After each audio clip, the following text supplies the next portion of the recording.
Olá, queridos! No capítulo de hoje, Paulo conclui o assunto que ele iniciou no capítulo anterior e compartilha a alegria que sentiu ao saber que os cristãos de Corinto haviam reagido positivamente às suas exortações.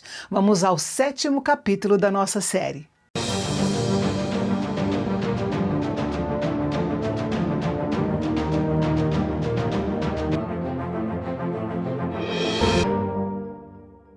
No primeiro versículo, Paulo retoma a promessa feita no final do capítulo 6, na qual Deus declara que habita no meio do seu povo e o chama de filhos e filhas.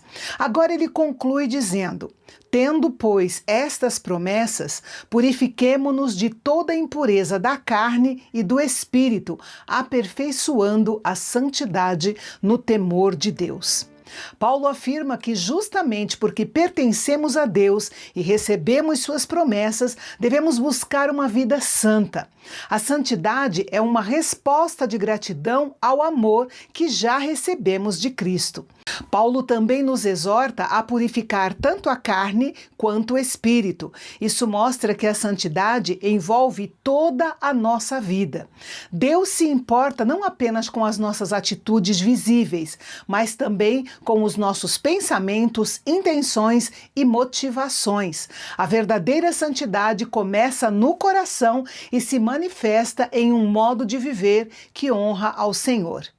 Depois, Paulo faz um pedido muito pessoal: recebam-nos em seu coração. Ele lembra aos coríntios que nunca prejudicou, explorou ou enganou ninguém. Sua consciência estava tranquila quanto à maneira como ele havia servido aquela igreja. Essas palavras fazem ainda mais sentido quando nós lembramos que alguns falsos mestres haviam chegado em Corinto tentando desacreditar o apóstolo.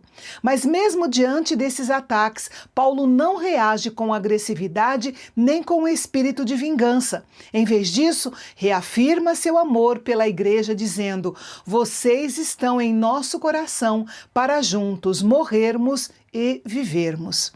Essa frase revela a profundidade do vínculo entre Paulo e os cristãos de Corinto. Para ele, a igreja não era um grupo de seguidores, mas uma família espiritual.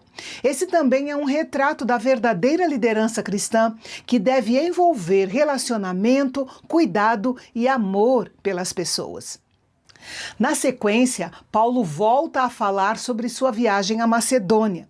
Ele conta que mesmo depois de chegar ali, continuava enfrentando dificuldades, e essa é uma das declarações mais humanas do apóstolo. O grande missionário dos gentios reconhece que também experimentava momentos de ansiedade, preocupação e desgaste emocional.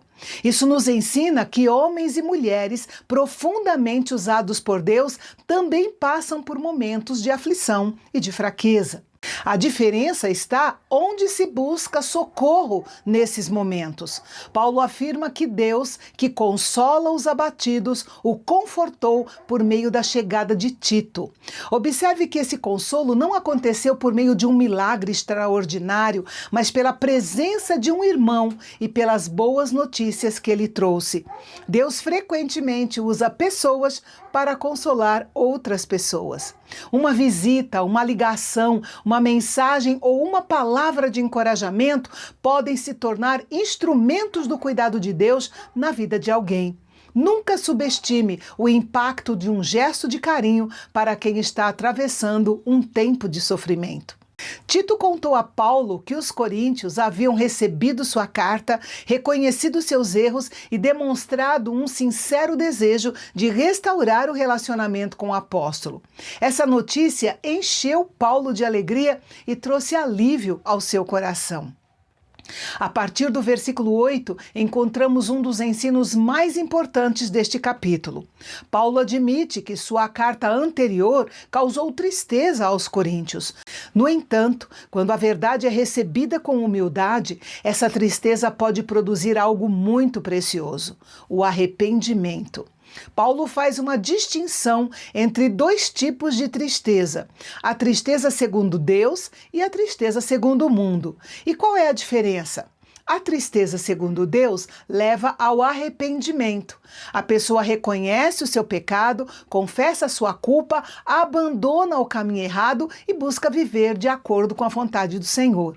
Já a tristeza, segundo o mundo, produz apenas remorso. O remorso lamenta as consequências do pecado. O arrependimento lamenta ter ofendido a Deus. O remorso costuma levar ao desespero, enquanto o arrependimento conduz à esperança, porque encontra o perdão e a restauração que Deus oferece. Um bom exemplo dessa diferença aparece nos evangelhos. Judas sentiu remorso depois de trair Jesus, mas em vez de buscar o Senhor, entregou-se ao desespero. Pedro também chorou profundamente após negar o Mestre, porém voltou para Cristo, foi restaurado e teve sua missão renovada. A diferença não estava apenas na tristeza que sentiram, mas na direção que cada um tomou depois dela. Por isso, Paulo afirma que a tristeza, segundo Deus, produz arrependimento para a salvação, do qual ninguém se arrepende. A ideia não é que o arrependimento conquiste a salvação por mérito próprio, mas que ele é a resposta de um coração alcançado pela graça de Deus. Quem se volta sinceramente para o Senhor jamais lamentará essa decisão, porque nela encontra perdão, restauração e uma nova vida. Nos versículos 11 e 12, Paulo apresenta os resultados concretos do arrependimento dos coríntios. Ele menciona a dedicação, o desejo de corrigir o erro, a indignação contra o pecado, o temor, a saudade, o zelo, a disposição para fazer o que era certo. Cada termo usado aqui descreve uma reação prática. E essas características mostram que o verdadeiro arrependimento sempre produz mudanças visíveis e se revela por meio de uma nova maneira de pensar, agir e viver. João Batista ensinou exatamente esse princípio quando chamou o povo a produzir frutos dignos de arrependimento. Em outras palavras, o arrependimento verdadeiro não se limita às palavras, ele se mostra em atitudes. Onde há arrependimento sincero, a vida começa a refletir essa mudança. Por fim, Paulo explica que sua carta severa não tinha como objetivo humilhar ou condenar ninguém. Seu propósito era levar os coríntios a reconhecer a seriedade da situação e restaurar o relacionamento entre eles e o apóstolo diante de Deus. A tristeza foi apenas o caminho, a restauração sempre foi o objetivo. Nos versículos finais, Paulo explica que sua carta foi escrita com o objetivo de que toda a igreja percebesse sua responsabilidade diante de Deus. E foi exatamente isso que aconteceu. E com isso, a comunidade cristã de Corinto amadureceu espiritualmente. A disciplina produziu restauração. O relacionamento entre Paulo e os irmãos foi fortalecido. Tito também ficou profundamente encorajado ao perceber a mudança daquela igreja. Isso mostra que comunidades cristãs saudáveis não são aquelas onde nunca existem problemas. São aquelas que sabem reconhecer seus erros, pedir perdão e restaurar relacionamentos. No primeiro século, a cultura greco-romana valorizava muito a honra pessoal. Pedir perdão publicamente era visto por muitos como sinal de fraqueza. Mas o Evangelho inverte essa lógica. Na perspectiva de Cristo, reconhecer o erro mostra maturidade espiritual. Ainda hoje vivemos numa sociedade que incentiva as pessoas a sempre justificarem seus erros. É comum ouvirmos frases como "eu sou assim mesmo", "ninguém manda em mim" ou "não devo satisfação a ninguém". Mas o Evangelho nos ensina algo diferente. Quando erramos, Deus nos oferece a oportunidade de arrependimento. E onde existe arrependimento sincero, existe também perdão, restauração e um novo começo. O capítulo 7 nos ensina algumas lições preciosas. As promessas de Deus nos motivam a viver em santidade. Deus consola os abatidos muitas vezes por meio de outras pessoas. A tristeza, segundo Deus, produz arrependimento e vida.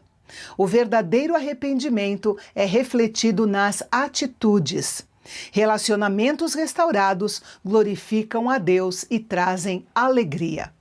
E a mensagem de esperança de 2 Coríntios 7 é: o arrependimento sincero nunca nos afasta de Deus, ele nos aproxima do seu perdão. Onde há um coração disposto a mudar, sempre há esperança de um novo começo. E amanhã nós vamos descobrir como cristãos que enfrentavam extrema pobreza se tornaram um dos maiores exemplos de generosidade da Bíblia. E nós temos muito a aprender com eles. Eu espero você para o nosso próximo encontro amanhã aqui no canal Bendito. Até lá!